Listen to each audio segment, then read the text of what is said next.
agradezco ahora la presencia en el estudio de Saskia Niño de Rivera. Ella es cofundadora de la Fundación Reinserta. ¿Qué Reinserta? Es una fundación que sirve y ayuda para dar visibilidad a todos los pequeños que nacen o crecen dentro de las cárceles. Saskia, bienvenida, ¿cómo estás? Al contrario, muchas gracias por tenerme aquí. No, hombre, ya estábamos viendo pues toda esta situación que se están haciendo, todos estos esfuerzos alrededor de la niñez, que es bastante importante, ¿no? Lo más importante, diría yo, en materia de lo que deberíamos de cuidar, prevenir siempre, ¿no? Porque dicen que es el futuro, pero no, se equivocamos, es el presente. Es el presente y también es el futuro, y a veces pareciera que se nos olvida. Tenemos tantas situaciones, ahorita lo decías tú, con el tema de violencia sexual con la infancia, cada vez están peores los números. Y bueno, podríamos hablar de 40 temas distintos en donde hay niños en situación de vulnerabilidad y marginados completamente. Sin embargo, Saskia, ustedes hacen una labor muy intensa con todos estos pequeñitos, pero pequeñitos que están dentro de la cárcel porque sus padres se encuentran ahí. Sí, dentro del trabajo que hacemos es justamente escoger una población de las muchas que hay en materia de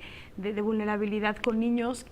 Y nosotros trabajamos con una población muy específica, que es el tema de los niños que tienen contacto con el sistema penitenciario. Niños y niñas. Niños y niñas, exactamente. Son niños que buscan ser... digamos que están en contacto con violencia todo el tiempo. Te estoy hablando de un niño que entra a la cárcel a visitar a su papá, por ejemplo, y que está, y voy a decir, el Reclusorio Norte, por ejemplo, donde hay casi 8,000 personas privadas de la libertad, y tú imagínate los niños el fin de semana ahí metidas, las cosas que escuchan, lo que no escuchan. Sí, para los adultos es fuerte, es un choque muy fuerte, imagínate para un pequeño, para ¿no? los niños, la normalización de la violencia.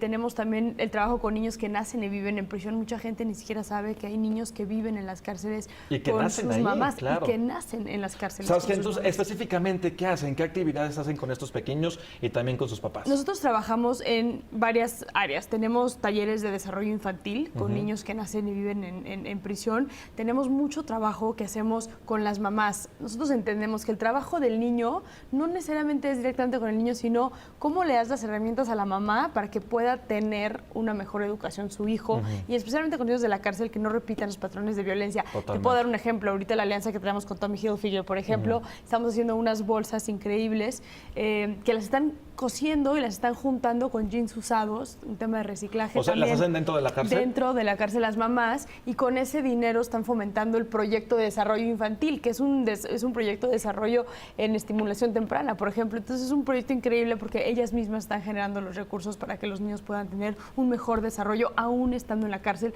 Tenemos talleres de prevención de temas de adicciones, por ejemplo. Les damos muchas veces herramientas a estas mujeres, desde pláticas hasta talleres de cómo romper esos patrones que quizá las llevaron a ellas a estar en la cárcel desde un principio, claro, y que hoy deben estar del otro lado. Entonces, talleres, por ejemplo, como el de Tommy, es muy significativo porque es un taller que toca varios aspectos. Las responsabiliza a ellas como mamás, porque también hay que entender que en muchos aspectos, aún estando en prisión, ellas son responsables de sus hijos. De sus hijos, claro. ¿no? Entonces, y de la educación de sus hijos. Claro, y del bienestar de sus hijos. No hay presupuesto penitenciario para los niños, entonces ellas tienen que asegurar tener dinero para que puedan comprarle que el pañal, que la leche, que todo. O sea, estos pequeñitos que viven dentro de la cárcel no van a la escuela, o sea, nada. Nada. Si no es porque las mamás hacen algo al respecto. Exacto. Okay. O el penal, desafortunadamente en México la gran mayoría de los penales no tienen áreas exclusivos de niños, entonces en Reinserta hemos creado y dignificado espacios adentro de la cárcel que les llamamos bebetecas, no nada más de mujeres, pero de niños también, para que sean centros lúdicos adentro de la cárcel, para que los niños puedan tener un mejor desarrollo, pero que también puedan ellos y ellas estar en contacto con una realidad que no necesariamente está solamente adentro de las cuatro paredes de una prisión, y eso es una apuesta que le hacemos durísimo, siempre de la mano de las mamás. ¿Son centros penitenciarios que se encuentran solamente en la Ciudad de México? Son centros penitenciarios que se encuentran en la Ciudad de México, en el Estado de México y Monterrey, donde trabajamos nosotros, pero hay que entender que la ley marca que pueden haber niños adentro de las cárceles viviendo con sus mamás de 0 a 3 años si una mujer está privada de la libertad. Entonces, yo lo que le digo mucho a la gente es, siempre que escuchen o vean la noticia, que cada vez son más famosas, de motín en tantos muertos en tal penal y demás, que piensen que ahí nos ha tocado, que han matado, por ejemplo, a un niño estando adentro de la cárcel por algún tipo de fuego cruzado dentro de la cárcel. Entonces, lo que estamos tratando en verdad es independizar a estas mujeres, que dejen atrás esta vida quizá que llevaban antes y que brinden un cambio de vida Y para qué sus bueno que hijos. lo hagan en el periodo que ellas están dentro, porque muchas veces salen y no saben qué hacer. Exactamente. No saben cómo reiniciar, no saben cómo empezar otra vez con su vida, cómo retomarla. Esa es la importancia de este tipo de proyectos, que es cómo también vas generando, y agradecerte mucho este espacio, porque más allá de lo que podamos tú y yo hablar en este momento, es aquellas personas que nos están escuchando que entiendan no nada más la labor que se hace adentro, pero sino cuando se reinserten a la sociedad de estas personas, Claro. cómo vamos a recibirlas y de qué manera queremos recibirlas, porque mucha gente te dice, bueno, pero a mí no me interesa, la verdad yo admiro mucho que Tommy se haya lanzado a trabajar conmigo, porque muchas empresas a mí me dicen, Saskia, contigo no, porque trabajas cárcel y yo no me quiero relacionar con temas de cárcel. Al contrario, tenemos que relacionarnos porque la inseguridad en México hoy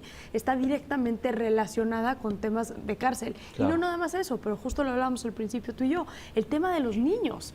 Entonces, si ya tienes niños que están normalizando la violencia a los 6, 7, 8 años de edad, ¿qué puede esperarse Cuando de esos crezcan, niños? Claro. totalmente. ¿Sabes qué? ¿Y cuál ha sido la respuesta de la mamá, de los pequeñitos? ¿Cuál ha sido la estamos muy efectividad de este contentos. programa? Las mamás están desesperadas. Mucha gente cuando va conmigo o con mi equipo a la cárcel nos dicen, oye, le preguntan, no sé, algún voluntario, además le preguntan a las mujeres privadas de la libertad, ¿en qué te ayudo? ¿Qué necesitas? No piden dinero, no piden de cosas básicas, piden trabajo. Las mujeres están muy abandonadas dentro de la cárcel, entonces está muy atinado los talleres como estos donde les puedes dar una oportunidad de generar fondos a estas mujeres porque ellas necesitan. Hicimos un estudio en la fundación que trabajamos con más de 2.500 mujeres privadas de la libertad y les preguntamos cosas como muy básicas de sus hijos que están afuera, y una de las preguntas fue si ellas eran quienes se hacían cargo económicamente de sus hijos cuando estaban afuera, y el 80% que tiene hijos de menores de edad contestó que sí. Entonces, el cuestionamiento que tiene que haber ahí es si ellas se hacían cargo económicamente de sus hijas y sus hijos y ahorita están privadas de la libertad, entonces ¿quién se está encargando? Claro. Y si no tienen dinero para comer, para ir a la escuela, ¿qué están haciendo? ¿Con quién se están juntando? ¿Con quién están viviendo?